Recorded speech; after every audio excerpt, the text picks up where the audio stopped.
Hi, Terry. Wait, I get to drive a forklift? Benefits, tuition, and flexible hours. They're hiring everywhere, so check it out for yourself. So I'm finally recording my first video in Spain. It's been a bit of a nightmare because I didn't realise how echoey this place is, how noisy this place is, and like there's dogs barking, people talking in the hallway. So I downloaded NVIDIA and the recording software, so hopefully the echoing has been muted somewhat and hopefully the surrounding noise will not be as prominent. But please bear with me as we're working out how things are going to look and how things are going to sound. If it does sound really, really bad, I'll probably play some like lo-fi track under all of this. But thanks to everyone asking me about Spain. It has been really, really nice here.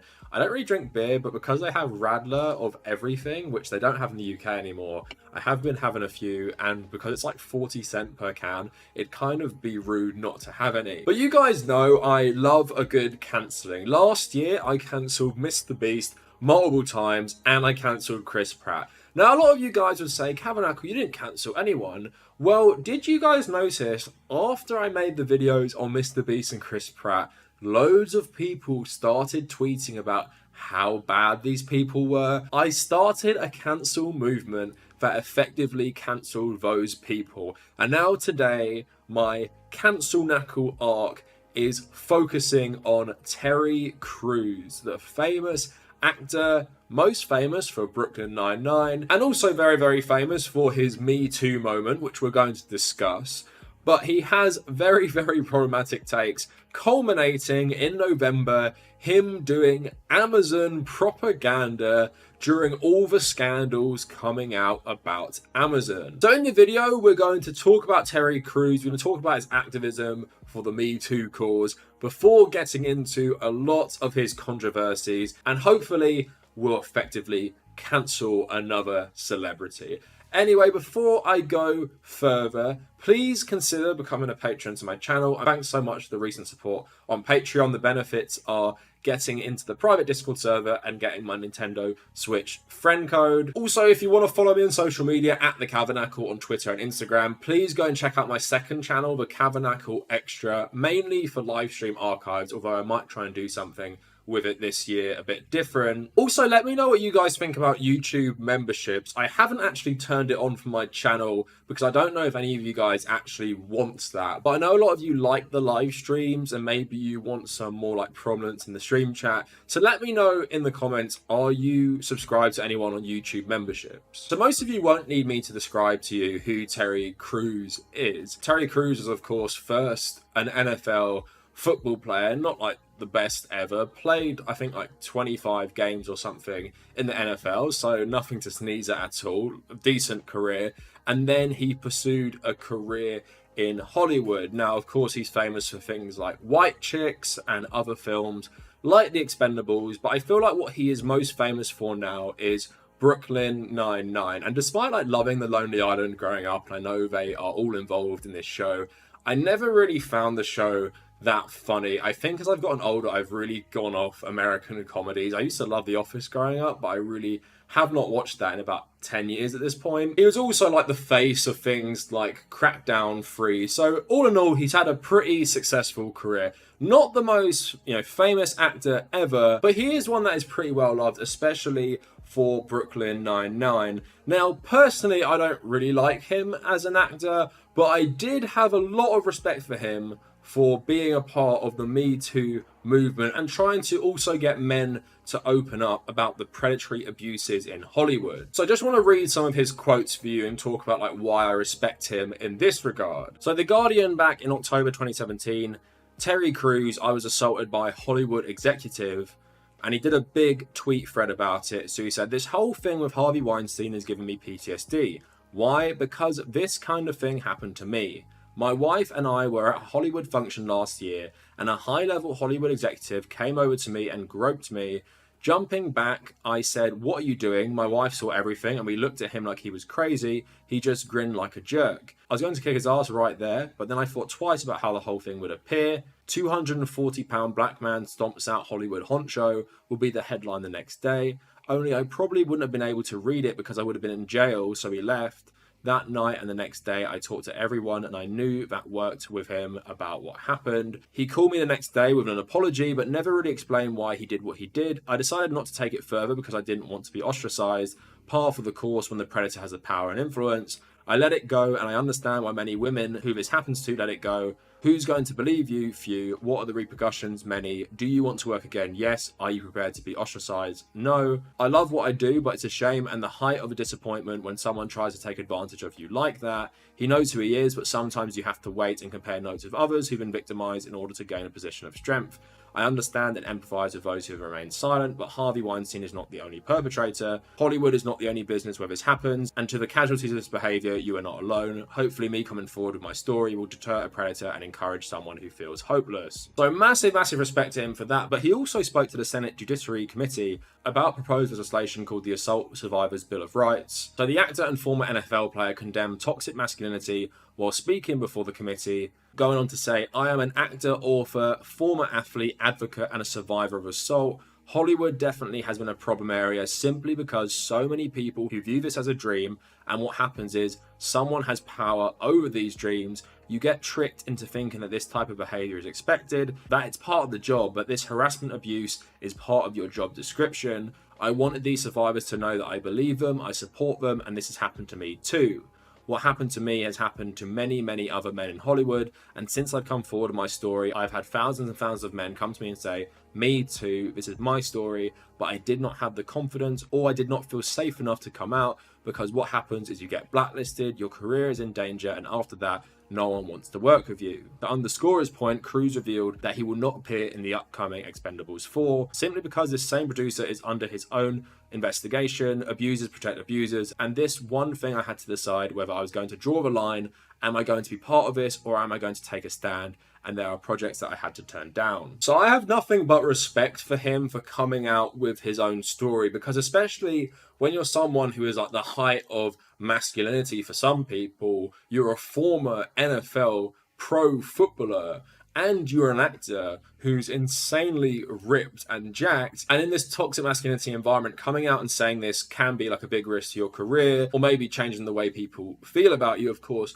wrongly. So he obviously took like a big personal risk, and thankfully, like he said, he got lots of people to come out with their own stories to him and hopefully change the conversation. So you have to respect him for this. Probably one of the best things he's done with his career, and I really don't want to downplay what he's done there, because I think it's like incredibly brave, and I wish more men would talk about not only their own experiences with this stuff, but also be open to hearing this stuff and help challenge toxic masculinity in our culture, and realize both men and women suffer under this patriarchy because of the inherent expectations for both men and women in gender roles. That being said, it's time to start the Kavernacle arc of this, and the rest of this video is really disappointing just because of what I've just discussed and how great I think it is what he did. So the weirdness started back from the start of 2019 when he started talking about same-sex parents or single-parent households. So Terry Crews apologizes after backlash over tweet claiming children raised by same-sex parents or single parents are severely malnourished. So he tweeted back in February 2019, if a successful black man can't advise the black male youth, the next generation, who will? The street, that's who.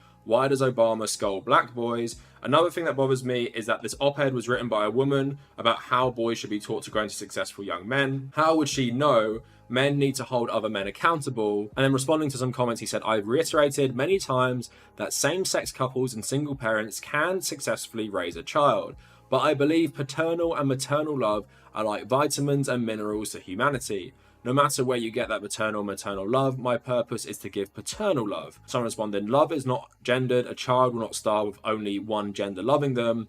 Terry Crews responding, but they will be severely malnourished. So doubling down on this, someone tweeted at him, what is wrong with you, dude? We all trusted you, only for you to turn out to be an a-hole. What a joke you are. And he said, apparently thought I was your puppet, but I have a mind of my own and can see and think very clearly. The phobic tag is the most feared public tag next to racist. I don't fear it because I am neither. Bullies come in all shapes and sizes. So he doubled down on this. I have another very controversial statement to make, and I will, since I'm cancelled anyway. As a human being, there are things you can only get from your mother. No one has to follow me. If you have problems with my tweets, you are welcome to mute, unfollow, block, or delete me. I do it all the time. Promise I won't be angry. Linda Riley responding to this as well, saying, Dear Terry Crews, my 12-year-old twins are not severely malnourished. Please stop encouraging the bullying of LGBTQ parents. America's Got Talent take note. Terry Crews calls children with same-sex parents severely malnourished, and he says, I agree. It was a wrong choice of words in response to another tweet. I apologize. The tweet was deleted. So that is obviously like insanely disappointing that on one hand, you're going in front of the whole of America, talking about your own horrible experiences in Hollywood, and in many ways shedding light on how men can suffer in this system as well,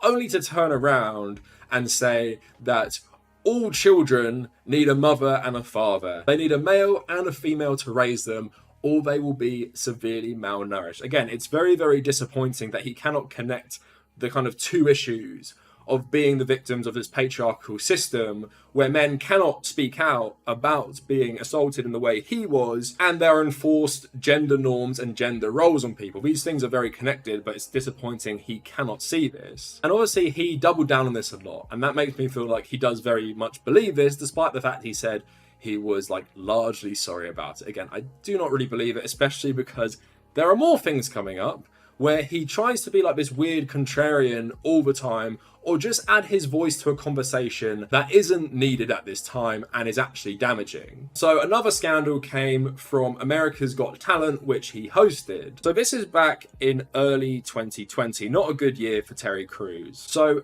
NBC launched a formal investigation into America's Got Talent in December, following a Variety report that Gabrielle Union's contract as a judge had not been renewed after she reported a racist joke to producers and was told that her hairstyles were too black for viewers. Further reporting from Vulture detailed the alleged tension between Union and Simon Cowell, a co-judge and executive producer, saying she had complained about his smoking on set. Fans and fellow celebrities came out in support of Union after her firing. Many publicly criticised the network for dropping her and called out the bigoted behaviour that she reportedly complained about to the network. But BuzzFeed reporting Terry Crews is being criticised for not standing by Gabrielle Union after she was fired from America's Got Talent. But Terry Crews actually went on TV and spoke about this. Hopefully I can play the audio. If not, I'm just going to read it out for you. Ask you about the Gabrielle Union controversy. Of course, there are reports that her contract wasn't renewed because she reported a toxic atmosphere existed at the show.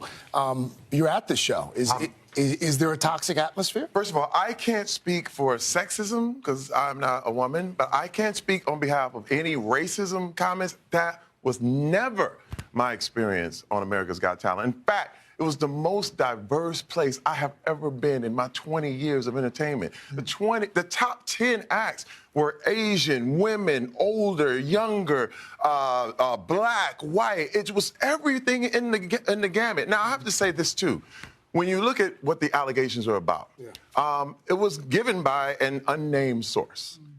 My thing is, you know, it's funny because I believe you should listen to women. You should always believe women. So I asked my wife what I should do. And she was like, first of all, if it's coming from an unnamed source, because Gabrielle Union has not made any statement to this day about any of these allegations publicly. Yeah. So Have you spoken to her? I have not. I have reached out, but I have not heard anything. And so my thing was, my wife said, well, if she hasn't made a statement, why would you? Yeah. And I said, you know what? I'm going to listen to her. Brooklyn Nine-Nine. We should mention that NBC is still investigating and that they have said that they will put new practices into place if necessary. In January, she tweeted, can someone please ask about what happens to all that diversity folks are talking about behind the scenes, like legit, where the hell is all that diversity in the production flow, homie?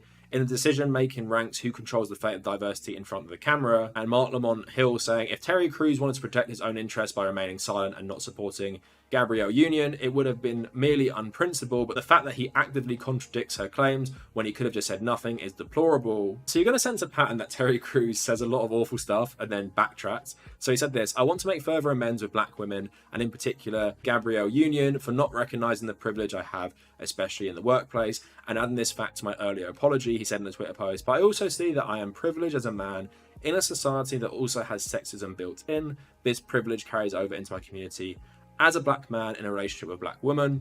It is in this light I want to make further amends for not recognising the privilege I have, especially in the workplace, and adding this fact to my earlier apology.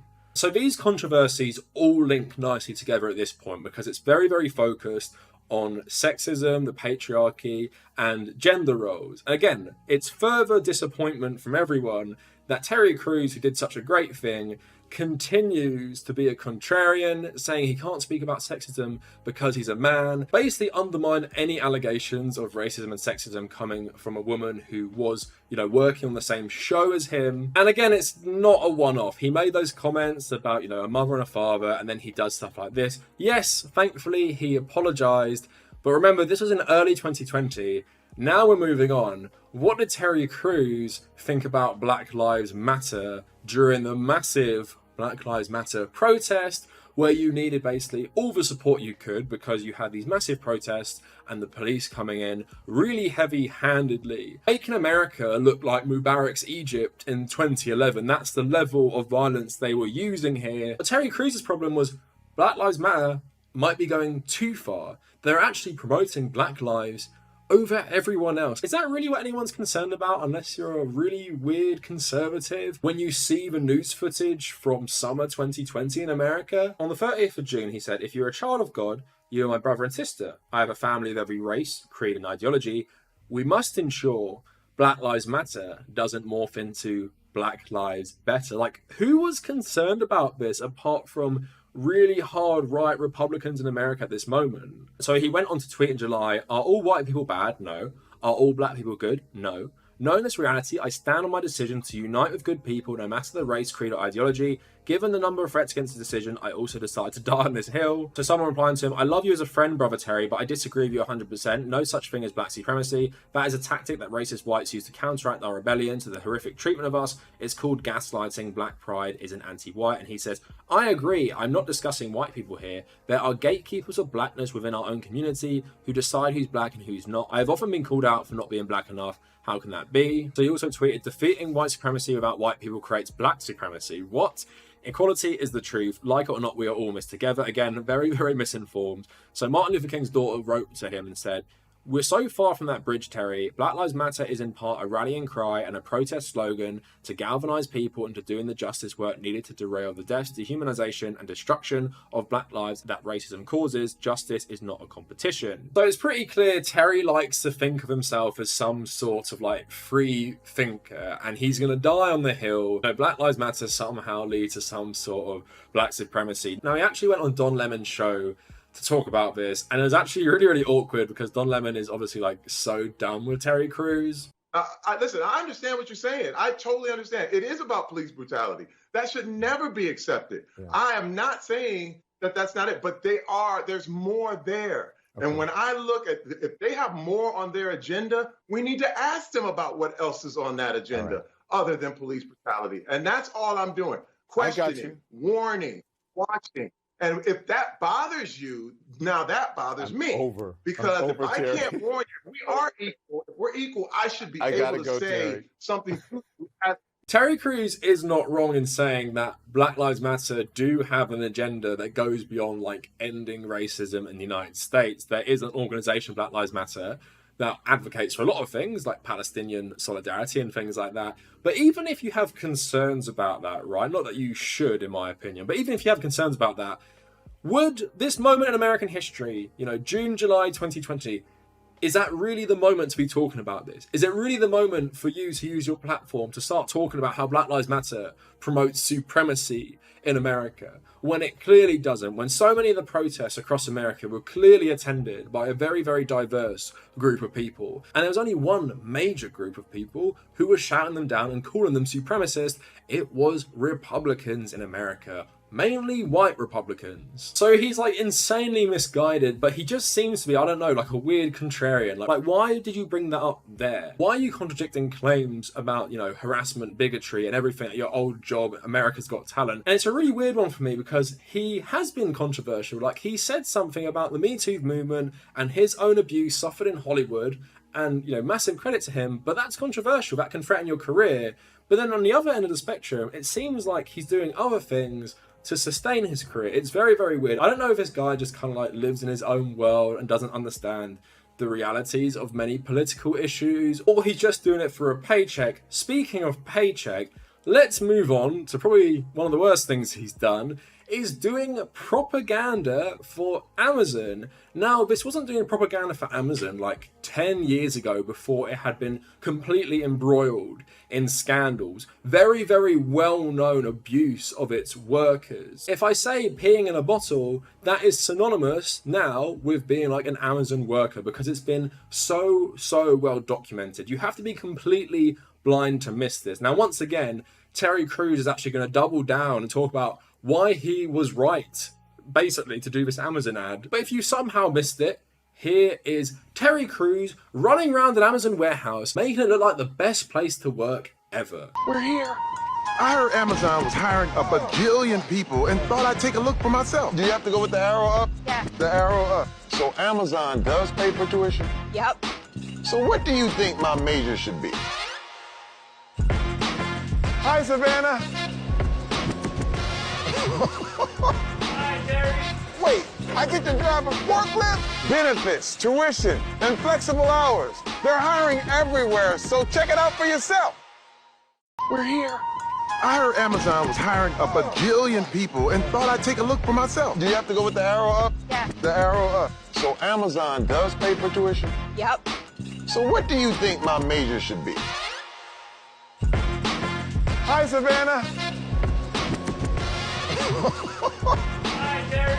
Wait, I get to drive a forklift? Benefits, tuition, and flexible hours. They're hiring everywhere, so check it out for yourself. Oh great, flexible hours, tuition, and you get to drive a forklift while pissing in a bottle. Doesn't that sound like the American dream right there? It seems like this guy will actually do anything for a paycheck. Like the fact that even if you love money and you want to do all these things to make as much money as possible, you do not understand how this will look really bad. Like you don't pay attention to the news to know that Amazon is extremely controversial. Like so many people are waking up to how it treats its employees, all the union busting it does. This is also my problem with Nomadland, that it made like Amazon look like this beacon of like a good job in a sea of like homelessness and hardship. So many Amazon workers will tell you it's actually a terrible place to work, and it's not like these Amazon workers have not had a voice. I know this happened after the advert went up, but of course those, you know, horrible stories about those tornadoes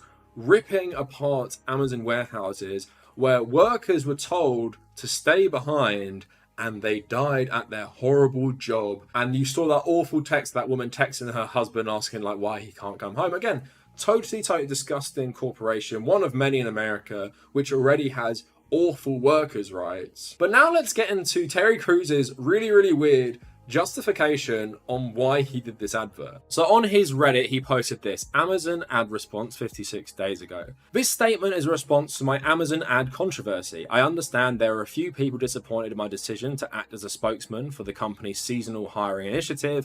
After much thought, I decided it was time to clarify my reasoning and add my perspective to the conversation. After 7 years in the NFL, in 1997, my wife Rebecca and I moved to LA to pursue our dreams of careers in entertainment. We always agreed Hollywood would be our end goal, and football was going to be a means to that end, but sadly, after a very uneven life as a journeyman football player, we faced obstacle after obstacle in our first 6 months in California. We brought 2 daughters with us and just found out we had a 3rd baby on the way, and our savings drained away to nothing as we struggled day after day to stay afloat. Eventually we ran out of money and we were broke. I tried and failed many times to land a secure job in entertainment, but there was no luck. When my wife's wedding ring took its 4th trip to the pawn shop, she told me maybe it was time to widen the search to anything that could genuinely put food on the table. Pregnant, she found a temp job at a bank, but it wasn't enough to make our ends meet. The darkest time was when I got a call from the casting agent telling me I could pose for pictures for money. The more I would show, the more I could make. I slammed the phone down in disgust and told my wife I'd never do anything like that. But as time went on and our food began to dwindle, I honestly gave it a second thought. It was that bad. I was on a job search when I passed a temp agency for manual labour called Labour Ready. After spending the previous night searching the couch cushions for change, I made the humbling decision to go in and register to be placed as a temp somewhere, anywhere. After completing the paperwork, I was sent to a factory in Chatsworth called Whitecap. I was to get $8 an hour for 8 hours and get my check at the end of the day. When I arrived, I was unceremoniously handed a broom and told to sweep the entire factory. To this day, I don't know what they manufacture because I spent my whole time looking at the floor. Devastated, I wonder how I could have ended up in such dire straits after the NFL, but there I was, sweeping floors in a factory. It was hard, blistering work, and the only way I knew to make the time go faster was to sweep harder, with more concentration. It was mind-numbing, but I consoled myself thinking about the $64 I was going to have at the end of the day, which was $64 more than I had when I got there. Finally, my shift was over and I drove back to Labour ready to pick up the check they promised. When I got there, they asked me if I wanted to cash it there. I said yes. After withholding $16 for taxes and fees, they gave me $48 cash. I drove to the gas station and put $20 in my Nissan Pathfinder. Then I came home and gave my wife $20 so she could go to the grocery store, and I waited for them to eat because I usually ate after the kids went to bed so I wouldn't mistakenly eat their food. When I finally got to bed that night, I had $8 in my pocket and the knowledge that I would do whatever I had to make things work for my family. The work was good, the work was honest. I was so grateful to have a way to earn money to literally put food on the table. So what does that story have to do with Amazon? Well, full disclosure, I shop and eat at Whole Foods, owned by Amazon, wrote and performed in an audiobook by my wife Rebecca for Audible, subscribe to the entertainment on Prime Video, and practice social distancing before, during, and after the pandemic by ordering Amazon. To join in on the cacophony of vitriol heaped on the company while still contributing to its prosperity would be hypocritical at worst and disingenuous at best. When I was approached about this campaign, I couldn't help but think about if Amazon was around in 1997 when I arrived in LA. It would have been perfect for me and my family in our time of need. I am also very careful about the companies I represent, which is why you will never see me do ads or be a spokesman for gambling, beer, or alcohol. My whole team can confirm I personally turned down millions of dollars to do so, not because drinking or gambling are illegal, but because I know the pain these issues have caused my family and the community. When I arrived in the factory, I saw so many good people who were there to work and how the money righteously earned could solve the situations. Like working at Labour Ready solved mine. I was not cosplaying as a poor person. I wore what I would wear every day, which explains the expensive watch I wore during the shoot. I was not there to mock them. I was there to support them. I truly enjoyed meeting every worker and every employee I met treated me kindly and with respect. I also wanted to be the one telling everyone that this is an employment you can take advantage of if your circumstances call for it, but only if it's right for you. It definitely would have been right for me in 1997, and it's obviously right for many thousands of people who work there. Are there problems? Hell yes. Can Amazon improve its relationship with its workers? They apparently need to, but there is no shame in good, honest work in a factory to provide for your loved ones, even if it's Amazon. So that was a very, very long-winded way of saying that I will do anything for money if it's not gambling, alcohol, or cigarettes. So in theory, he wouldn't do an advert for like an independent owned alcohol company that's like a worker co-op or something just because it sells alcohol and it causes problems for the community, but he will do propaganda for Amazon because Amazon causes no problems for the black community or the working community at large, causes no problems at all. And even him saying it apparently needs to improve its workers' rights and things like that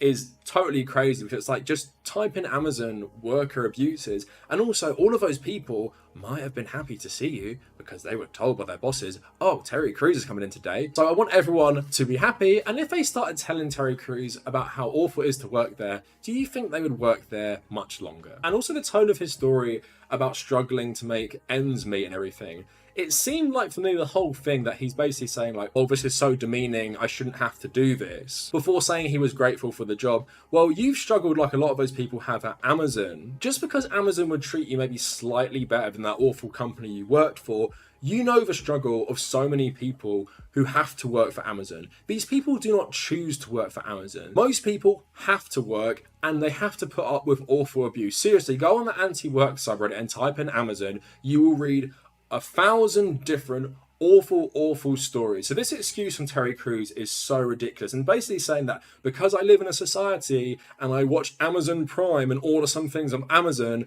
I would be a hypocrite if I didn't sanitize their awful work conditions. Again, reminds me a lot of Nomadland. So hopefully after watching this video we have cancelled Terry Crews. But where do I stand on him? For me personally, whether this experience of him, living in poverty after he was a football player has made him very money driven, it seems like he will do many things for a paycheck because he remembers what it was like to struggle. And you'd hope that make him more empathetic to the plight of workers in America, but seemingly doesn't. If that extends to his co-workers on America's Got Talent, or it extends to the thousands of people in America who work for Amazon and are treated really, really bad. And I have so much respect for him for going in front of the world, going in front of the Senate and talking about Hollywood abuses even affecting men, challenging gender norms and patriarchy and how men can often not speak up about these things, and then turning around and saying that men actually need a male and female parent to actually grow up healthy. So Terry Crews should have been cancelled for being involved with Crackdown 3,